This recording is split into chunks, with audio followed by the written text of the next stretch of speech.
Salut! Toi aussi tu veux savoir pourquoi j'achète des tonnes de tupperwares, des pansements israéliens de toutes les marques, et pourquoi j'ai vendu les Garo Gen 7 et je suis passé au Rapid Stop? Eh ben c'est pas du tout l'objet de la vidéo. Viens avec moi.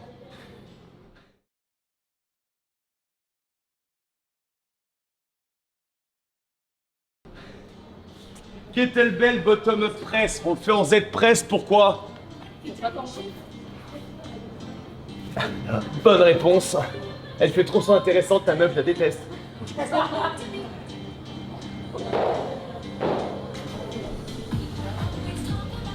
Qu'est-ce que ça me permet de faire? En effet, ça me permet de ne pas me cambrer.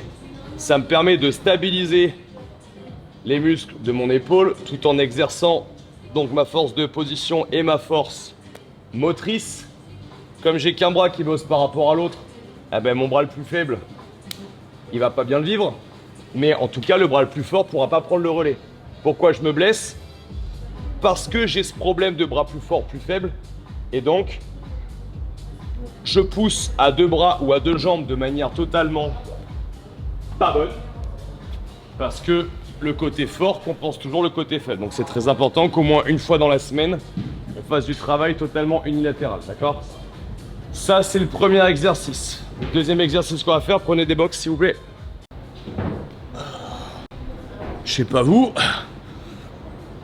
mais moi, j'appelle ça l'heure du stri. Stri.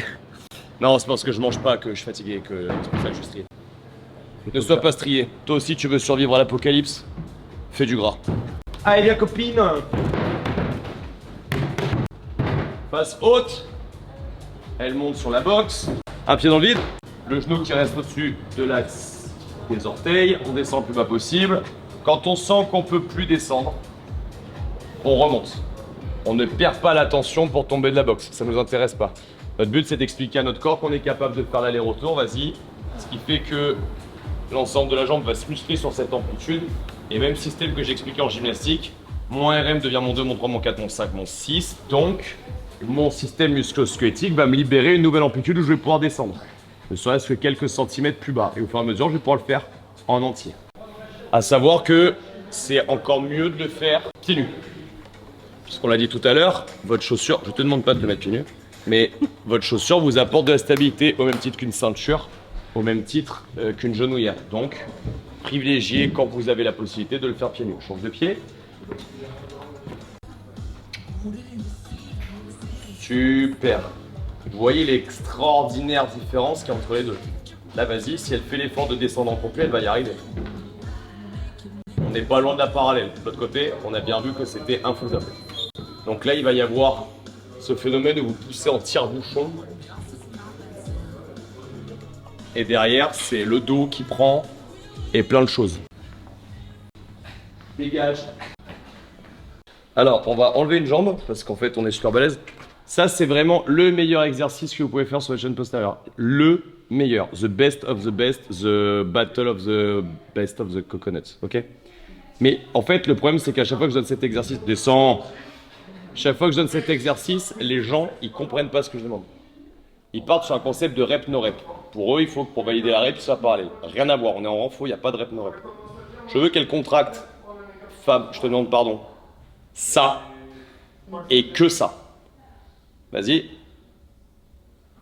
Ok. Vous voyez bien que si elle ne contracte ça et que ça, parce qu'on est face à quelqu'un qui a une très bonne conscience corporelle, regardez ce qui se passe.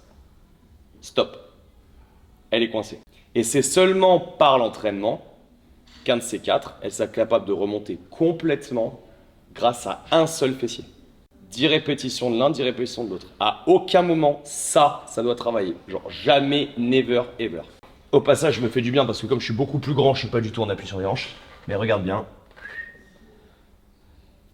Je peux tenir juste à la force de mon fessier. À aucun moment, j'utilise mes érecteurs du rachis. En d'autres termes, mes lombaires. Vous comprenez bien que ça, c'est très important puisque comme nous ne sommes que compensation, quand votre fessier ne vous permet pas de vous maintenir à l'horizontale sans utiliser les lombaires, qu'est-ce qui va se passer? Eh bien, vous allez utiliser les lombaires tout le temps. Rappel, les lombaires, ils ne sont pas du tout extenseurs de la hanche. Les lombaires, ils sont l'extension du rachis. Si là, je vous demande de faire une extension de hanche et qu'il faut que vous engagez votre rachis, vous avez compris que vous mettez votre rachis absolument partout où il ne faut pas le mettre. Cohérent? C'est normal, c'était parfaitement expliqué. N'imaginez pas le nombre de personnes qui sont en lombalgie dont on règle le problème avec ça. C'est vraiment énorme.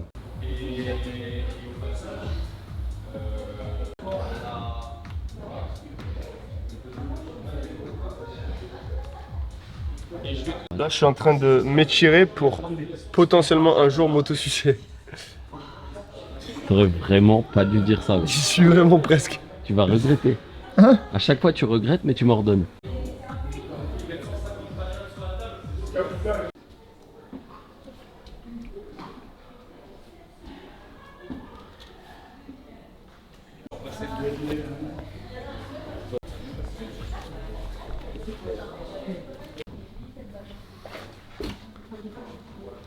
J'ai faire des gros plans comme ça. Ou alors me faire soulever par des barres. Par contre, ça te donne un outil. Déjà, ça te permet de mettre tout le monde en équipe pour un jeu.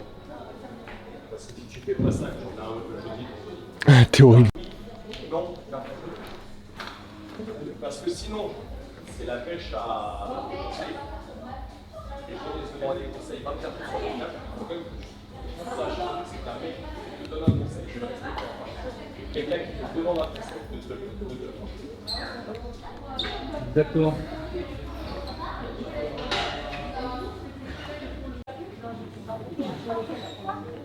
Mais c'est chez moi.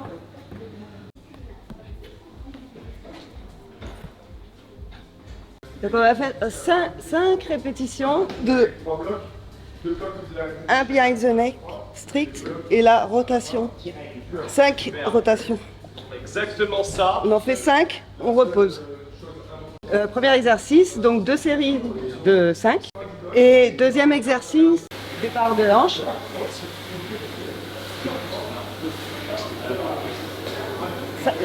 Deux fois 5.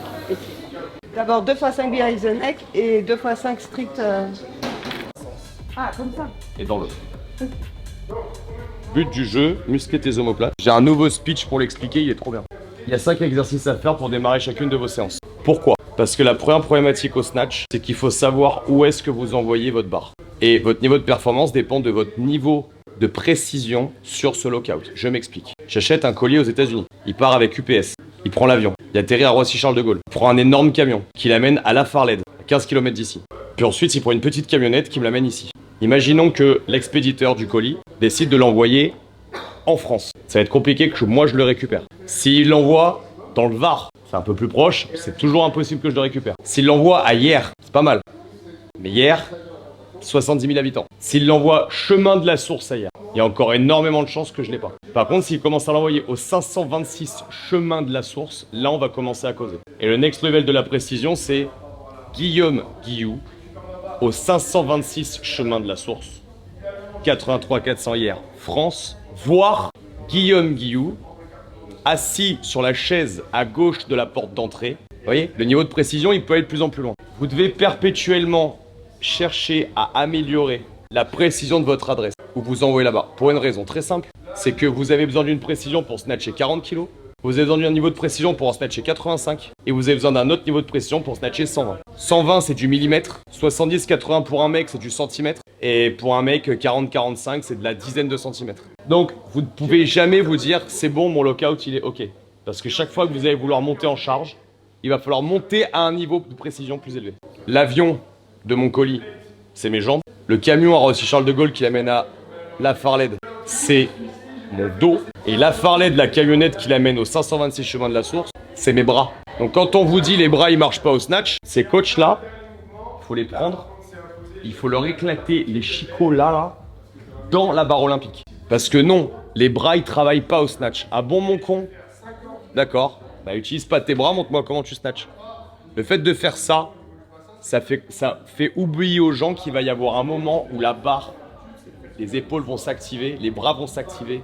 Et ça va à la fois vous aider à tenir la barre dans son momentum et à la fois, c'est vos bras qui vont envoyer le corps sous la barre. L'action de se hisser dessous. Et quand pendant 3 ans on explique aux débutants de CrossFit que les bras ils marchent pas, parce qu'en fait ce qu'ils font, c'est qu'ils les font marcher mais trop tôt, on leur fait comprendre qu'il faut qu'ils arrêtent d'utiliser leurs bras, c'est une débilité absolue. Vous avez tous commandé des trucs sur Amazon qui sont restés stockés au truc de livraison et qui vous ont jamais été livrés. Vous avez vu comment c'est la merde quand on n'a pas la dernière camionnette? C'est vraiment la merde. C'est vous qui devez aller au truc de livraison pour le chercher. Donc ne me dites pas que vos bras ils marchent pas. T'as beau avoir pris l'avion avec ton colis, t'as beau avoir pris le gros camion et t'arrives à 20 bords de chez toi. Si t'as pas les bras, t'as R. L'haltérophilie est un mouvement exponentiellement accélératif. Ouais, il a eu du mal à sortir celui-là. Ça veut dire que mon mouvement il fait qu'accélérer au cours du temps. Quel est le dernier truc qui se met en marche? Vos bras. Jambes, dos, bras. Vous pouvez pas m'expliquer que les bras ils marchent pas. Puisque non seulement ils marchent, mais c'est en plus le truc qui va avoir le besoin de plus de vivacité de tout votre corps. Donc quand on dit aux gens, oh tu mets les bras là, non oublie tes bras, ils ne marchent pas. Les gens ils arrivent au bout de 2 ans, ils font une coaching week, ils n'ont jamais utilisé leurs bras. Donc c'est bien vos bras qui emmènent la barre de là à l'adresse. Donc tous ces exercices là sont faits pour améliorer semaine après semaine, répétition après répétition, la localisation de l'adresse.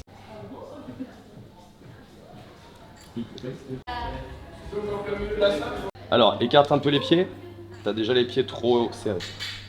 Ok. C'est pas mal. Par contre, t'as un gros manque d'obliqué de cheville. J'ai pas de rotation externe du genou aussi. Ok. Non, mais c'est la cheville. Écarte les pieds encore un chouille, pas beaucoup. Top, nickel. Ouais, là il y a du taf. Ok. Non mais il te laisse pas faire. Pourquoi tu lèves les fesses? Parce que je suis bloquée.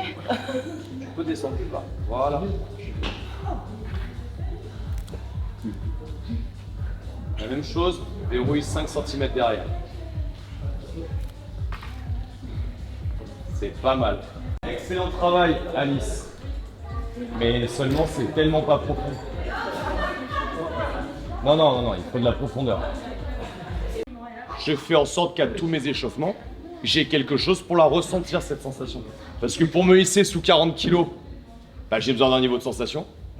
Mais pour me hisser sous 80 kg, j'ai besoin d'un autre niveau de sensation. Donc ma performance sera liée au niveau de sensation que j'arrive à avoir. Donc, chaque séance, je bosse ça. Barre. Barre. Niveau hang, je racle la barre pour l'amener jusqu'au pocket. Dans ce trajet, pas de modification de l'angle du buste.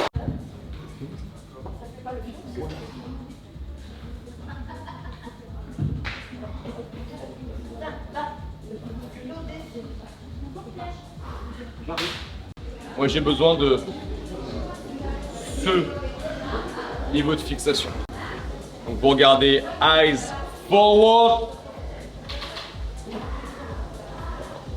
chest open. Vous êtes des putains de deltaplane fiers. On va tenter de voir si c'est acquis. Ça m'a l'air correct pour le moment. Muscle snatch. Je vois que tu te concentres, tu cherches, fais gaffe, tu vas faire un power snatch. T'es repassé sous la barre.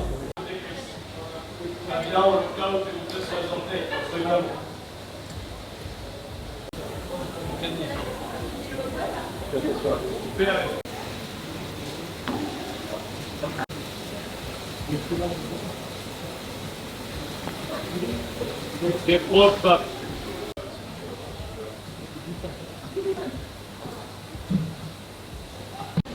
Excellent travail. Très qualité. Ça, c'était tout.